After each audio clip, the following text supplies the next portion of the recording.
Hello and welcome to this Illustrator tutorial. Today I'll demonstrate how to create this really pretty flower using two simple shapes and the Shape Builder tool. Along the way we'll also include a few of Illustrator's more cool techniques. Let's get started. Select the ellipse tool, click on our page, and type in a width of 60 pixels and a length of 100 pixels. With the ellipse tool still selected, click again on the page, and this time we'll create a circle of 20 pixels by 20 pixels. Now, using your direct selection tool, drag a marquee across the middle of your ellipse. Holding the shift key down, select one of the handles and drag it down approximately 10 pixels. Now select the bottom handle and choose Convert from your menu to turn it into a corner. This will be our primary petal shape. Using the selection tool, click on the petal, right-click, choose Transform, then Scale. Use a uniform scale of 80% and ensure Scale, Strokes, and Effects is not selected. Don't click on OK here, click Copy. OK, drag across both petals now. On the Align panel of your menu, ensure that Align to Selection is chosen. Click on Vertical Align Bottom. Now select all three objects and choose Horizontal Align Center. At this point, go to the View menu and make sure Snap to Grid, Snap to Pixel, and Snap to Point are not selected. Holding down the Command key or Control on a PC, click the plus button to zoom in on our area. Now we want to position our circle so that it barely touches the other two objects. I'm a little off center, so I'll select all objects and click the Horizontal Align Center button again. Let's zoom back out, holding the Command key while pressing the minus key. Selecting only the two petals, we'll now use the Rotate tool or keyboard shortcut letter R. Holding the Alt key down, position the crosshairs so that they are center of our circle and click once. Type 30 into the angle box, ensure Preview is selected, and click Copy. Now, before we do anything else, hold the Command on a Mac or Control on a PC and press the D key, that's D as in dog, until we come full circle. Switching to the Selection tool, we'll click on our small circle and delete it. You might find it easier to zoom in at this point. Now let's drag over our entire flower and turn it into a single group. Right-click and choose, you guessed it, Group. This will allow us to move all of the petals together. At this point, we'll start using the Shape Builder tool. I've broken it down into 5 distinct tasks, and before I demonstrate each task, I'll show a picture of what we'll be achieving. In task 1, we'll be working on the outer petals. I'll create one, miss one, and create the next one. I'll select my group and zoom in.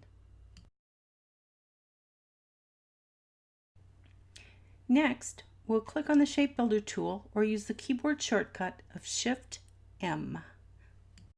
I'll drag my cursor through the pieces I want in my shape, passing over each alternating petal until I'm the entire way around my flower. Again, pass, then drag through, pass the next one, drag through, pass the next one, drag through, pass the next one, and I'm back at the beginning. Okay, that's task 1. Let's move on. Using the same alternating approach, I'll create the next layer of petals. This time, I'll start with the second shape and alternate around the flower till I'm back at the beginning. Drag across the shape and don't touch the ones I don't want. So that's drag, pass, drag 1, 2, pass, drag 1, 2, pass, drag 1, 2, pass the next 3 shapes, drag 1, 2, and I'm back at the beginning.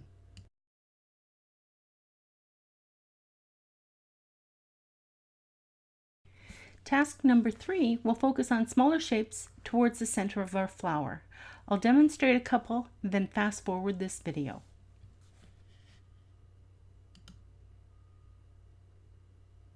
Here's our first small petal, the next small petal, and so on and so on and so on. Oops, I've made a mistake. Command or Control Z to the rescue.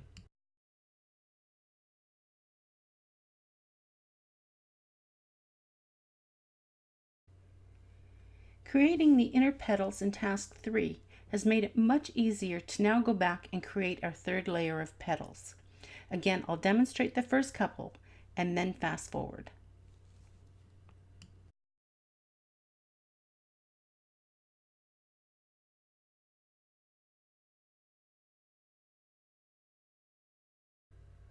In task 5, we'll create the core of our flower. I found it helpful to really zoom in for this task. With the Shape Builder tool selected, I'll click inside the triangular shape and drag towards the center of my flower. Once again, all the way around. Zooming in some more, this time I'll drag across each line I want to eliminate.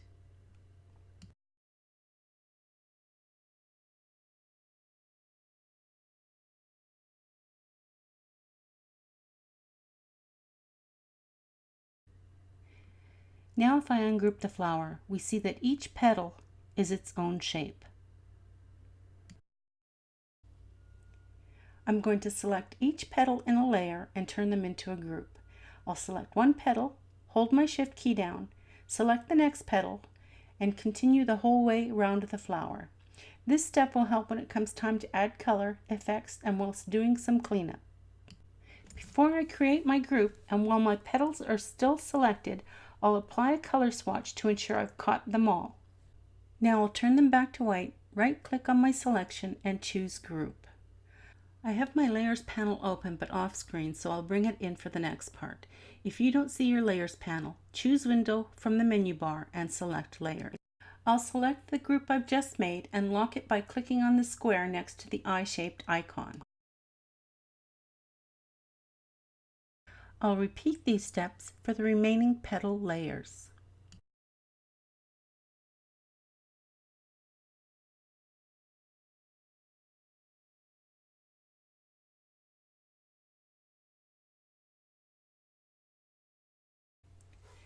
Now I'll look through the remaining shapes and find the shape that looks like the starburst at the center of our flower. Once I find it, I'll lock it and then move it up to just below the groups. Remember, it's really good practice to keep your illustrations as clean as possible. I have a single path above my groups that I'll move below them. Selecting this path, I'll scroll to the bottom of this layer and click on the last shape.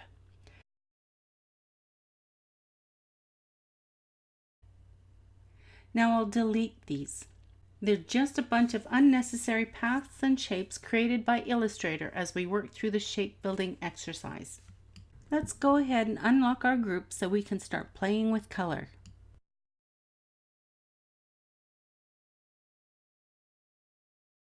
With the outer group selected, click on the Gradient button.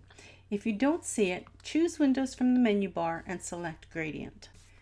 Now let's change the default gradient to something a little more pleasing.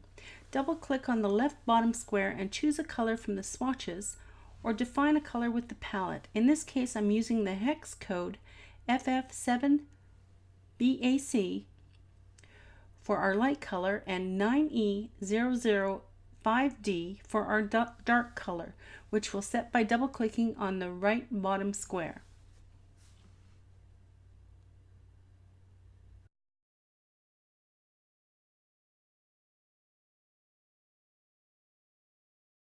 We'll also change the type of gradient from linear to radial. And we'll get rid of the gradient panel.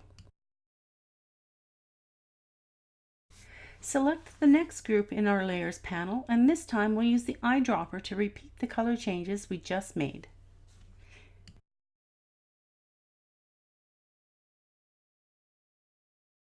Select the remaining layers by holding the Shift key down and clicking each one, and once again we'll use the eyedropper to colorize.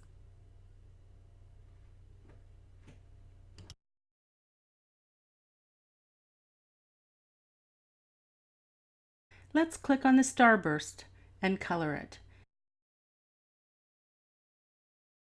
Selecting the entire flower, let's remove the outer stroke.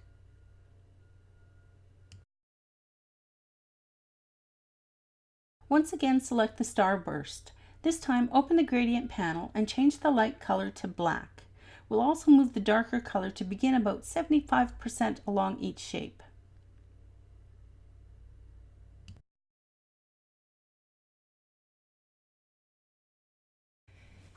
It might be difficult to see, but some of the inner petals are compound paths, the petal and this odd little V-shaped line.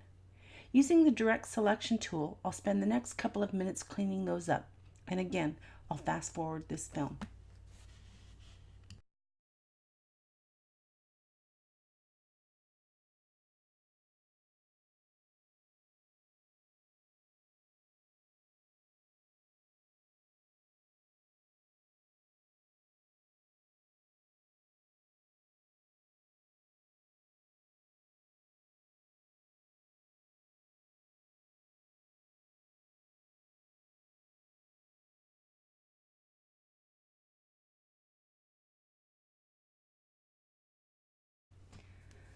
I'll also take a minute to rename my groups, starting from the inside and working my way out.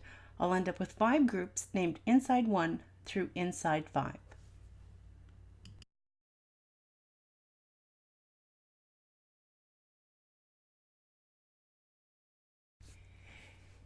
With Group Inside 5 selected, I'll apply a drop shadow by choosing Effect from the menu, Stylize, and Drop Shadow. I've chosen the settings. Blend mode is multiply, opacity 75%, offset Y is 1 pixel, offset X is 1 pixel, and the color is a dark gray or hex code 333333. Now I'll apply the same drop shadow by choosing each group and selecting Effect from the menu, Apply Drop Shadow. Effect, Apply Drop Shadow, and so on. And so on. That's it, folks. Our flower's complete. I hope you enjoyed this tutorial and maybe learned a trick or two along the way.